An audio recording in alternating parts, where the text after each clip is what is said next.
This is the story behind the Sacco and Vanzetti case. On April 15, 1920, Nicola Sacco and Bartholomew Vanzetti were convicted of murdering a paymaster along with his guard of a shoe company in South Braintree, Massachusetts. The two men escaped with $15,000. Both Sacco and Vanzetti carried guns and made false statements upon their arrest, yet neither had previous criminal records. On July 14, 1921, after long hours of deliberation during the court, the jury found Sacco and Vanzetti guilty of murder and were sentenced to die. A large series of appeals followed after the two men were found guilty. Webster Thayer, trial judge, declined every one of the appeals, and soon enough, the appeals were also declined by the Massachusetts State Supreme Court. Throughout the next couple years, local protests were held in Massachusetts calling for their freedom. By 1925, the case had caused the whole world's attention.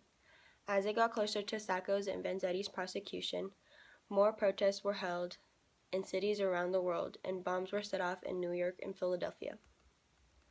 On August 23, 1927, Sacco and Vanzetti were electrocuted. It was a bold and brutal crime. After Sacco's and Vanzetti were sent to the electric chair, following riots destroyed property in Paris, London, and other cities. Even after the prosecution, investigations of the case continued throughout the 1930s and the 1940s. A test of Sacco's gun apparently proved it was his gun that killed the guard.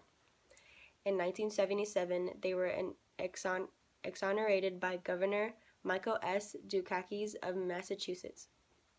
An article about the execution reported, "To the last they protested their innocence, and the efforts of many who believed them guiltless proved futile, although they fought a legal and extra-legal battle unprecedented in the history of American jurisprudence."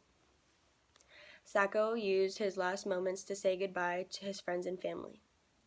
Vanzetti used his final moments to again assert his innocence and offer forgiveness to those involved in the execution. "I wish to tell you that I am innocent, and that I never committed any crime, but sometimes some sin. I am an innocent man. I wish to forgive some people for what they are doing to me now."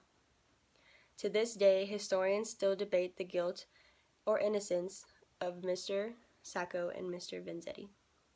Although Massachusetts Supreme Court report writes that one subject, however, there should be no debate. Sacco and Vanzetti did not receive a fair trial. Some may never know if they are innocent or guilty. But that is the Sacco and Vanzetti case. Thank you all for listening.